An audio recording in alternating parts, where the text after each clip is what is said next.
Are you interested in learning how to trade cryptocurrency but you're not sure where to start? Well, in today's video, I'm going to cover all the key indicators that you should learn before starting to trade Bitcoin.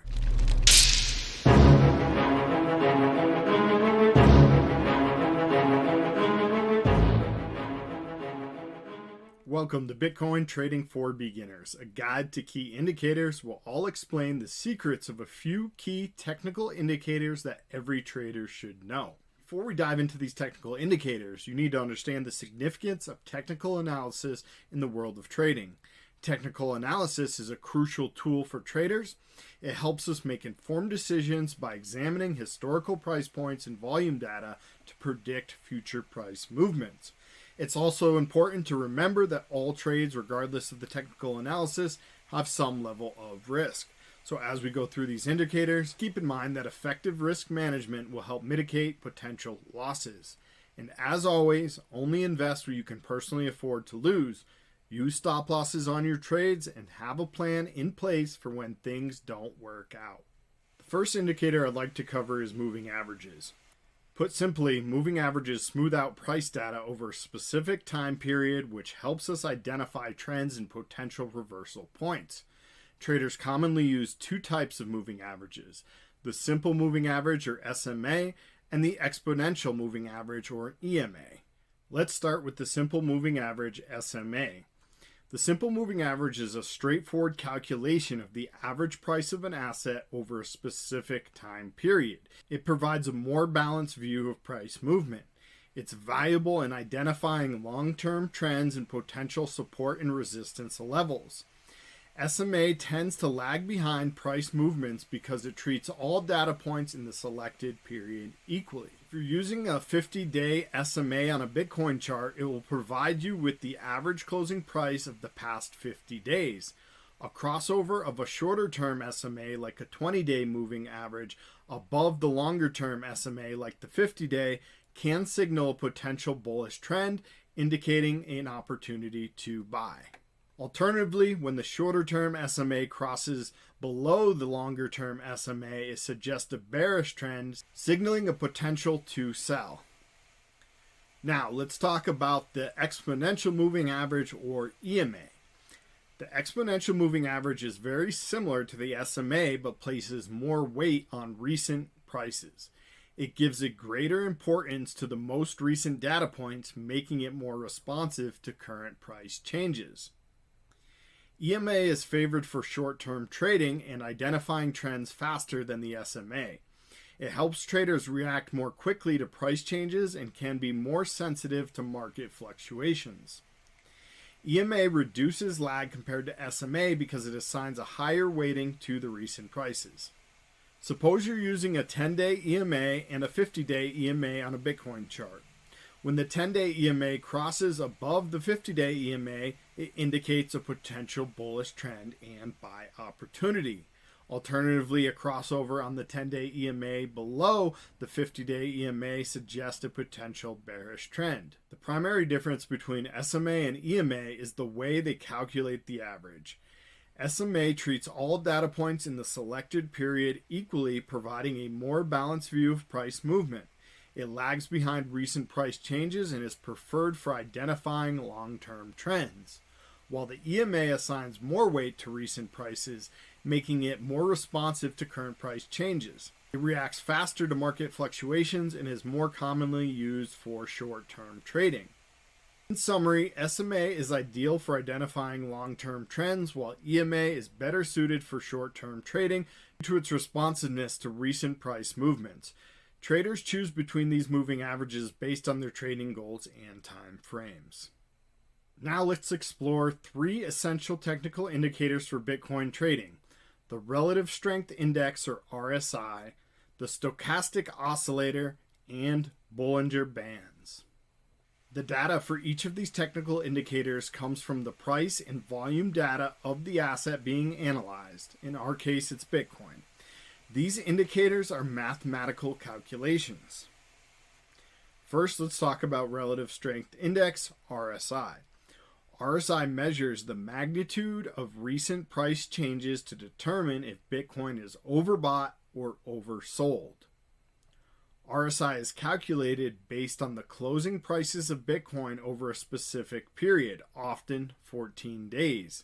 It measures the relative strength of price gains and losses during that period. When the RSI crosses 70, it suggests Bitcoin may be overbought, a potential signal to consider selling short. Conversely, when it drops below 30, it indicates oversold conditions, a possible buy-long signal.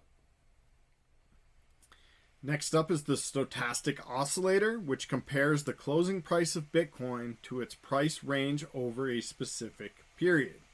The Stochastic Oscillator is calculated using the highest high and the lowest low prices of Bitcoin over a specific period, often 14 days, and comparing the most recent closing prices to this range. Similar to RSI, the data for Stochastic Oscillator is derived from historical price data, including daily high, low, and closing prices. It calculates the momentum and compares it to the trading range. When the Stochastic Oscillator rises above 80, Bitcoin may be overbought, suggesting a potential to sell short. Alternatively, when it falls below 20, it is oversold territory, signaling a potential buy-long opportunity. Finally, Bollinger Bands consist of a middle band and two outer bands. Bollinger Bands consist of three lines. The middle band is a simple moving average SMA of Bitcoin's price, which we talked about earlier, and the upper and lower bands are derived from adding and subtracting a specific number of standard deviations from the middle band. Bollinger Bands rely on the historical price data of Bitcoin, typically daily closing prices. The middle band is based on the SMA, while the upper and lower bands are calculated based on standard deviations.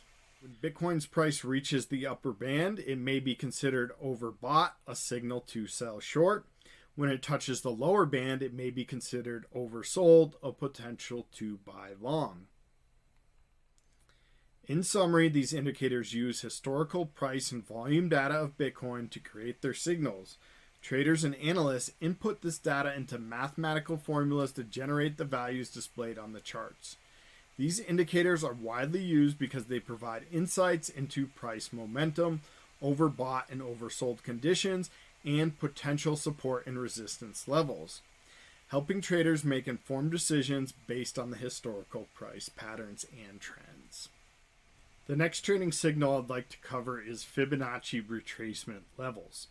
Fibonacci retracement levels are horizontal lines on a chart that indicate potential support and resistance areas based on key Fibonacci ratios. These ratios, such as 38.2%, 50%, and 61.8%, are derived from the Fibonacci sequence. Fibonacci retracements are drawn on a chart by identifying significant price swings or trends and then applying Fibonacci ratios to those swings. Here's a step-by-step guide on how to draw Fibonacci retracement levels on a chart. Number 1, identifying a significant price swing or trend. Look for a recent and significant price movement on the chart. This can be an uptrend, rising prices, or a downtrend, falling prices. Select the appropriate Fibonacci tool. Most trading platforms offer a Fibonacci retracement tool in their charting software or trading tools. Select the Fibonacci retracement tool. Next, we need to set our anchor points.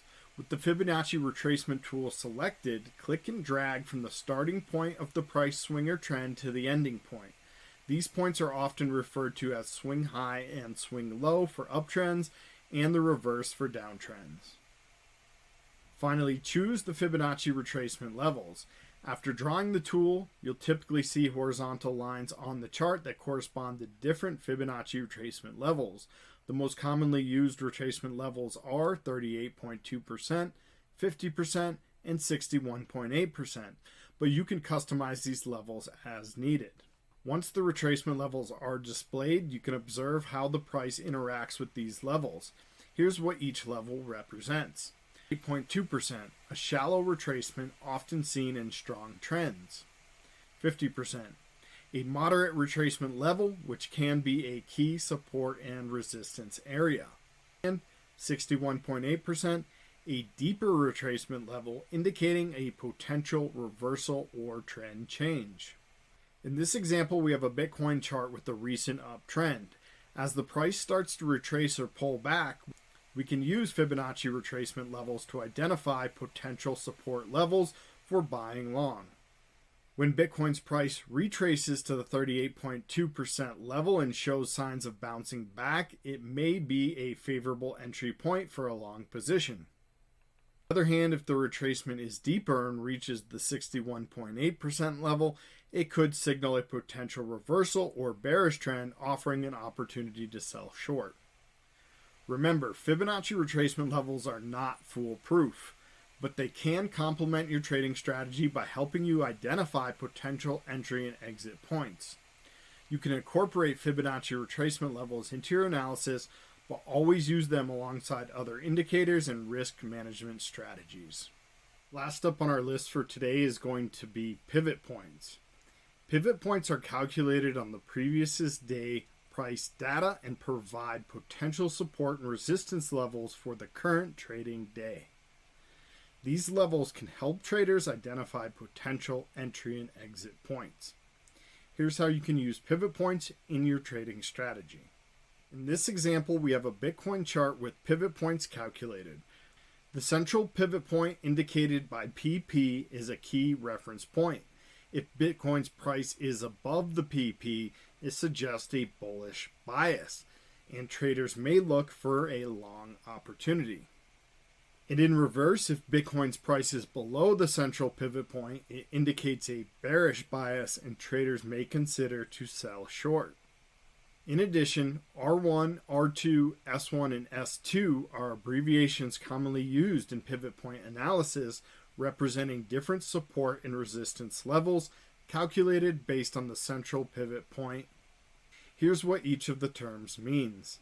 1 or resistance 1 is the first level of resistance above the central pivot point. It is considered a potential price level where upward momentum may face resistance.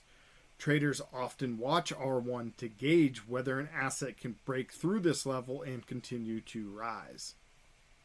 R2 is the second level of resistance above the central pivot point. It represents a stronger resistance level compared to R1. Traders may look for confirmation signals and strong bullish momentum to break through R2. S1 or support 1 is the first level of support below the central pivot point. It is considered a potential price level where downward momentum may find support. Traders watch S1 to see if prices hold above this level or if it breaks down further. S2 is the second level of support below the pivot point. It represents a stronger support level compared to S1. Traders may look for signals of bullish reversal or a bounce when the price approaches the S2 level. It represents a stronger support level compared to S1. Pivot point analysis often includes more levels beyond R1, R2, S1, S2, such as R3, R4, S3, S4, and so on. These additional levels provide further reference points for traders to assess potential price movements. Remember, pivot points are not a standalone tool. They work best when combined with other technical indicators and analysis methods. Integrate pivot points into your trading strategy, but always consider the broader market context. Effective trading involves adapting to changing conditions and staying disciplined. And that wraps up today's video on key indicators you need to know before trading Bitcoin. I hope you learned something or actually learned a lot. If so, please do consider subscribing to my channel and also tap on that bell to be notified of upcoming videos as they launch. If you did find value in today's content, please do tap on the thumbs up button as it helps me get my videos out to more people just like you. If you have any questions, you can leave me a comment below, or if you'd like a quicker response, consider joining my Discord chat, which will be linked in the description below. Thanks for watching. I'll see you in the next video. Let's get that coin.